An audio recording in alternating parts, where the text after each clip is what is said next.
Hello and welcome to Atlantic Laser Works Workshop. Today I want to show you how I made this charcuterie board with a piece of live edge maple, laser etched, and then filled with Resonate epoxy resin. Once again, I'm using the Resonate brand. You can get more information from them at www.resonate.ca. Here I've got the epoxy and the hardener. I'm going to mix equal parts of those just in a cup. You don't want to overmix. You don't want to stir a bunch of bubbles into your epoxy, but you want to make sure that everything is well blended so you don't have little pockets of either the epoxy or the hardener. So I'm just slowly making sure to scrape the sides and the bottom, get it all really well mixed. The Resonate epoxy has no VOCs. It has no odor whatsoever, but you still shouldn't get it on your hands because you'll never get it off again. So I've got gloves on, but it's a blessing to not have to wear a respirator in this heat. I'm using their dark green mica powder. Also, I'm going to use the apple green.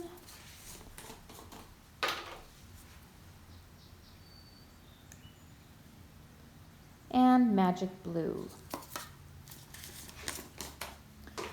You have about a 40-minute working time with this epoxy, which is great. But if you're worried about your time, you can mix your colorant in with just either part A or part B, and then mix in the other part after your color is already mixed in. That way you don't have to worry about it starting to set on you before you've got your coloring mixed in. But I'm just working with really small bits here, and it's a nice warm room and a humid day, so I can take my time. So I just divided my mixed epoxy into these little cups with my mica powders. I'm going to stir it all up here. You get the picture. The images that I burned into this piece of maple I got from tomchalky.com. He's got a great design package available which has PNG, AI, JPEGs. So I picked up this vintage design package which has vintage botanicals and some maps and fonts, all kinds of great vintage images. Normally I like to draw my images myself on my iPad, but sometimes I just need to get a project done and I don't have time to do a bunch of drawing. So I just grabbed these and yeah, let's go ahead and start pouring that epoxy in. I don't have this burn really deep, so I'm just kind of hoping that the mica will make this epoxy opaque enough that it'll hide the burnt color underneath. This is only the second epoxy project that I've done, so it's all still new to me. Got this great plastic palette knife that I got cheaply from some craft store. Maybe might have even been a dollar store. You can get like a package of them. But it's great because I can use it and then I can just wipe it off with paper towel, save it for next time. I don't have to worry too much about damaging it. And when it's too coated with epoxy, I can toss it and grab another package for $1. I'm just really spreading carefully, kind of trying to start in the middle and then work my way to the outside of the leaves so I can push out any air bubbles, because it is quite a detailed engraving, so there's lots of little bits where there might be bubbles forming. And just mixing up the colors. I wanted this to be really full, so I'm just going ahead and letting it flow outside the burn area.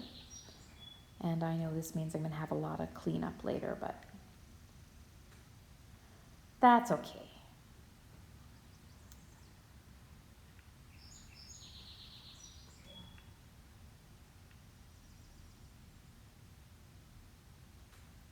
Hopefully this section isn't too boring and you find it mesmerizing like I do. I love the way this epoxy flows. And happily, I'm not getting any really major bubbles. Now I used it recently on some spalted maple. The spalting is actually a fungus that gets into the wood and starts to, well, eat it, really. It starts to feed on the wood as the fungus grows. which makes the wood really spongy and really porous. And when I poured the epoxy onto that spalted maple, it sucked it up like a sponge, and it was a disaster. You can see the video on that also here on YouTube. I actually made this one first, but I happened to get that video finished sooner. So the colors are really flowing together nicely, and so far it does look like the mica powder is going to cover up the dark spots of the burn.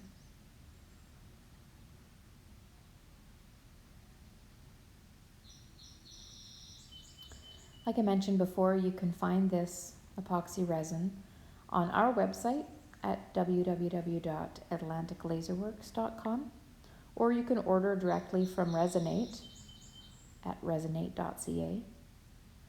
They're based out of Calgary, Alberta, and I'm so pleased that I can use a made-in-Canada product. Not only made in Canada, but also just a really excellent product.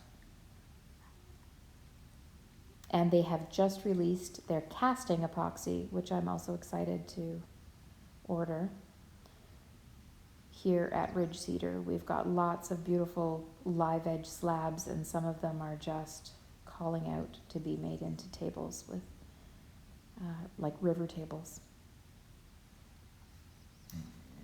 Now that I'm starting to get a little bit of epoxy experience, I'm not too intimidated to try a river table.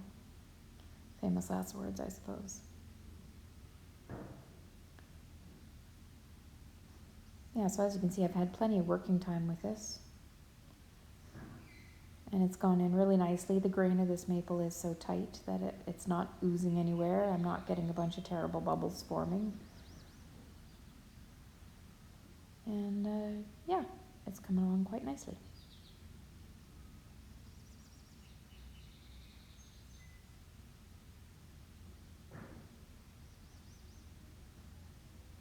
I'm just gonna give this board a couple of thumps so that if there is any air underneath, it'll work its way up to the surface. And I'm gonna grab my heat gun on low and just quickly go over the surface. Shake the whole world.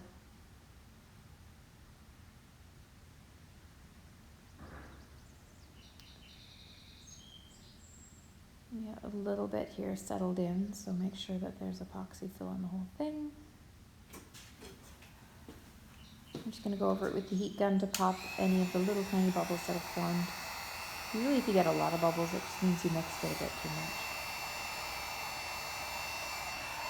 But the heat gun does a good job of bringing them to the surface, and they pop, and then it evens out again. This regular epoxy resin by Resonate, it takes 16 hours to dry. We also have a professional series, which is only 4 hours. So here it is after it's dry.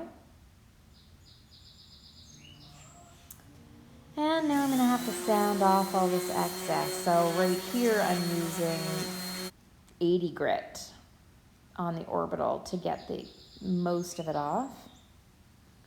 It's actually not too bad. It comes off fairly easily. I didn't leave it for days and days. And the rest of the sanding I'm doing by hand because I don't want to leave a bunch of swirls in the maple.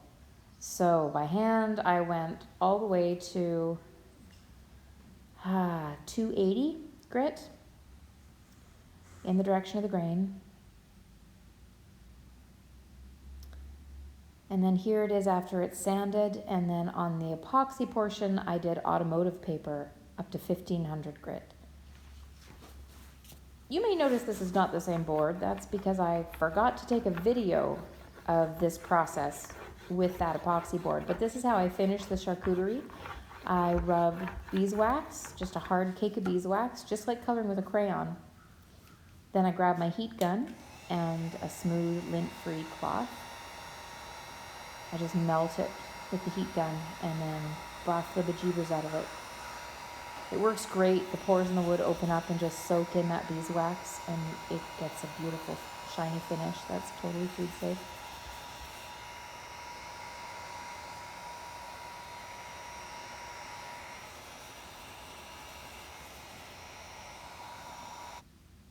So here it is all finished. I'm really pleased with how it came out. I think the color just looks great. Let's take it outside here. Here we go. The mica sparkles beautifully. The colors blended together really nicely. I like the way the burn on the edges still shows up, so you get that lined look. Here's a close-up and you can see that, that mica just shines. And it's perfectly smooth. You could cut on this. Once it's cured, it's totally food safe.